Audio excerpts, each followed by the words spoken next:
Cette manœuvre à balles réelles se déroule bien loin des terrains d'entraînement habituels de ces soldats.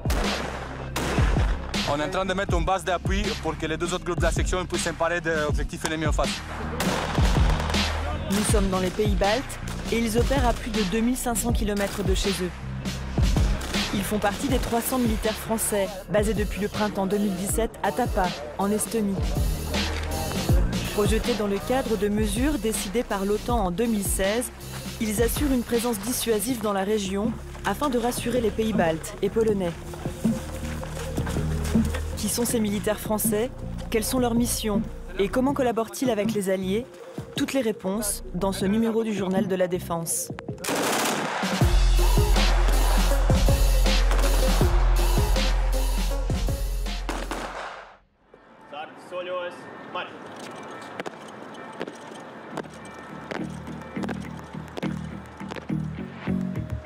Riga, Vilnius, Tallinn. C'est à proximité de ces capitales d'Europe de l'Est, près des rives de la mer Baltique, que l'OTAN a décidé en juillet 2016 de renforcer sa présence militaire. Une mesure prise suite à l'intervention russe en Ukraine 2 ans plus tôt. Au total, près de 5000 soldats sont déployés pour rassurer les alliés à l'est de l'Europe se sentant menacés. J'ai conscience pour certains que c'est une mission de quelques mois loin des latitudes auxquelles vous êtes habitués. Dans ce cadre, la France envoie un peu plus de 300 militaires en Estonie, sous commandement britannique. Merci, je suis fier de vous. Au sein du quartier général, basé dans la capitale estonienne à Tallinn, le colonel Olivier Vacher est à la tête du détachement français. La mission principale, c'est de renforcer nos liens avec les Britanniques et les Estoniens de façon à montrer notre détermination en cas de menace éventuelle contre l'Estonie. On saisit cette opportunité pour s'entraîner le plus possible dans un cadre interallié et interarmé. En plus, le climat et la région nous est totalement étrangère. Je crois qu'il n'y a pas eu de troupes françaises ici depuis 1812. Et finalement, on a aussi une opportunité de se familiariser avec un terrain qui est complètement nouveau. Pendant plusieurs mois, les exercices multinationaux s'enchaînent en Estonie.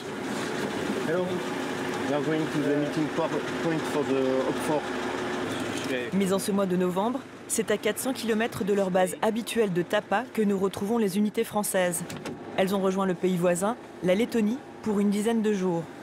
Le commandant Sébastien veille au grain pour roder les procédures avec les pays partenaires. Alors là, on va sur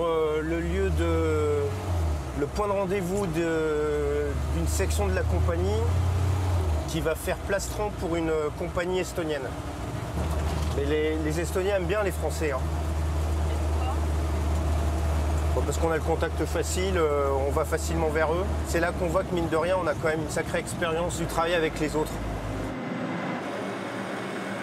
Pour cet exercice en particulier, les 3/4 des effectifs français sont mobilisés. Une participation appréciée.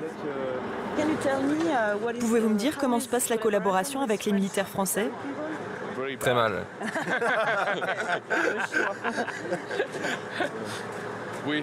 Nous apprécions beaucoup. C'est vraiment plaisant et intéressant de constater que le niveau d'entraînement est très bon. Et c'est impressionnant de voir comment l'armée française travaille. Ces manœuvres conjointes sur le terrain représentent une opportunité d'entraînement unique pour les troupes françaises, notamment pour se familiariser avec l'environnement et le mode opératoire de chacun. L'intérêt, c'est d'apprendre à travailler ensemble. On le fait déjà depuis 3 mois, depuis qu'on est arrivé. Et puis ça a été la même chose pour nos prédécesseurs.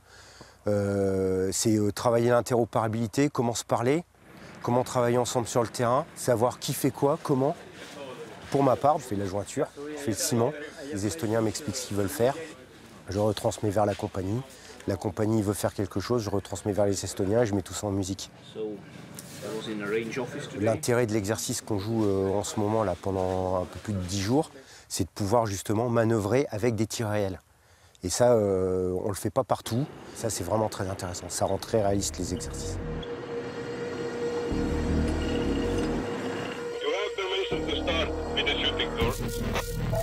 Foxtrot, roger that, shoot, starting shooting.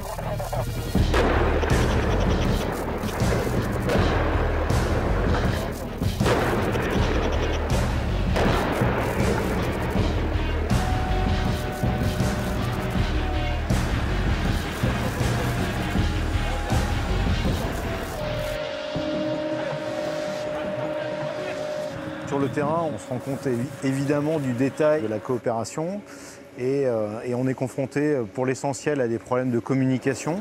I will let you know when all my units is gone. Okay. Il a dit que je dois rester avec lui pour traduction, mais après comme oui, face à la relève, c'est ok. Quand il faut recevoir des ordres en anglais et les donner en français, et de la même façon quand il faut se coordonner pour savoir quels sont les signaux de reconnaissance entre une unité estonienne, une unité française, qui est ami, qui est ennemi, ça demande de la patience, beaucoup d'écoute, aussi une certaine flexibilité parce qu'on ne fait pas exactement les choses comme on les ferait si on était tout seul.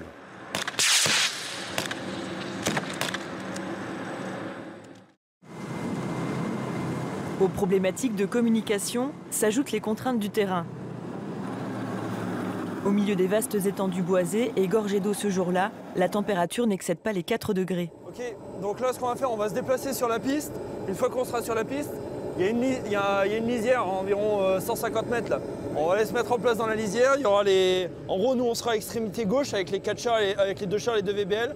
Ensuite, il y a un genre d'énormes collines. Là, il y aura les fantassins et les VBCI seront de part et d'autre. Pour le lieutenant Étienne, c'est l'occasion d'évaluer sa section.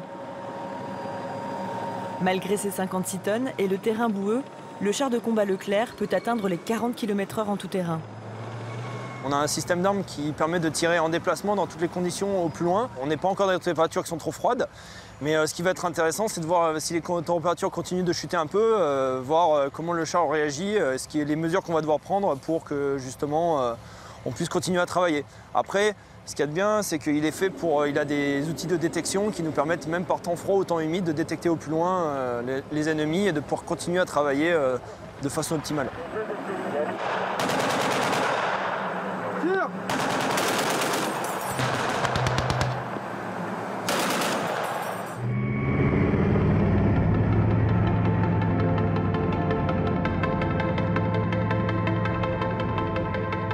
Le froid, l'humidité, les marécages, l'environnement et les conditions climatiques peu habituelles sont un vrai défi pour les matériels comme pour les hommes. À proximité de la zone d'entraînement, un camp provisoire a été spécialement aménagé et monté pour cet exercice au milieu de nulle part par le détachement logistique. On est sur un site où on n'a ni électricité ni eau, donc il faut tout apporter, il faut s'installer parfaitement de manière à ce que lorsque le combattant arrive, il puisse s'installer dans une tente chauffée, il puisse obtenir une douche chaude, avoir de quoi manger, on a apporté toutes les rations pour survivre une quinzaine de jours. Également toutes les pièces mécaniques qui peuvent être amenées à changer sur les véhicules.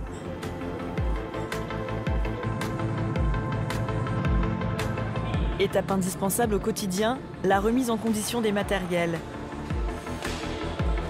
La section réparation-maintenance, disponible 24 heures sur 24, compte à elle seule une trentaine de techniciens, chacun spécialiste dans son domaine. Mécanique de l'armement, automobile ou blindé, spécialiste tourelle ou transmission. Ici, un simple changement de plaquette de frein peut vite devenir une manutention hors norme, comme pour les chars. Freinage, motorisation, canon, après chaque manœuvre, le moindre centimètre carré est soigneusement inspecté, débarbouillé, chouchouté. Allez, on tire un coup sec. Allez, 1, 2, 3, 4, 5, ça arrive, 6, ok. C'est un véhicule qui demande beaucoup d'entretien, beaucoup de temps, notamment au retour de manœuvre, avec l'entretien général, le nettoyage, etc. Allez-y, tournez, tournez, tournez, tournez. Que ce soit 1 heure ou que ce soit 4 jours sur le terrain, on va avoir quasiment le même temps d'entretien. 4, 5, 6, ça arrive, allez-y, ok. Aujourd'hui sur le camp, le moment est un peu particulier. Le temps d'une matinée, les échanges vont bon train. Chacun fait découvrir ses équipements aux autres. Le lieutenant Étienne a invité ses homologues polonais et espagnols. Yes, we have, ouais, but you can only fire one time. you have the smoke. Vu qu'ici, on est tous ensemble, les alliés des différents pays de l'OTAN, là, ça se concrétise vraiment pour les soldats dans la vie de tous les jours, quoi. Là, ils touchent vraiment ce que c'est que l'interallié au quotidien. Surtout en tant que tankiste, on peut voir les autres chars des autres nations. Donc c'est toujours intéressant et c'est toujours un plaisir d'échanger avec les autres nations. Pendant les visites, les comparaisons sont de mise, comme pour le caporal Quentin sur le char espagnol. C'est vachement étroit en fait pour aller jusqu'au poste pilote. C'est pas du tout pareil. En fait, le chef de char, le tireur et le pilote sont alignés. Donc si le pilote veut sortir quand on est à midi, il faut que c'est pas la même chose. Et quand il s'agit de déterminer quel matériel remporte les suffrages à la sortie du char polonais. On est allé 3, mais c'est toujours sympa de découvrir un char dans notre pays. Effectivement, c'est là où on se dit que, mine de rien, le Leclerc, on a quand même de la chance. On est bien avec notre char et je le changerai pas. C'est incroyable pour moi. Si on compare, le char Leclerc est plus confortable pour les équipages que le char PT-91 polonais.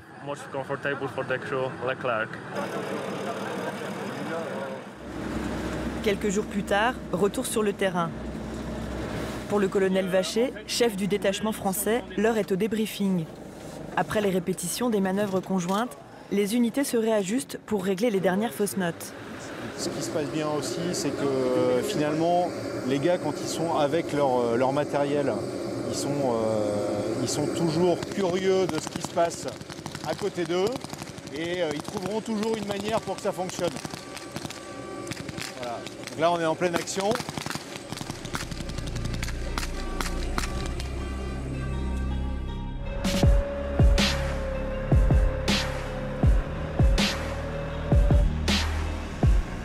Depuis début 2018, les forces françaises sont remplacées en Estonie par une compagnie danoise.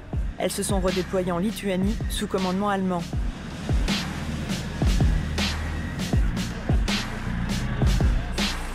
Dans la région, la Marine nationale collabore également régulièrement aux missions de surveillance maritime de l'OTAN dans les mers Baltiques, de Norvège et du Nord, ou dans la mer Noire.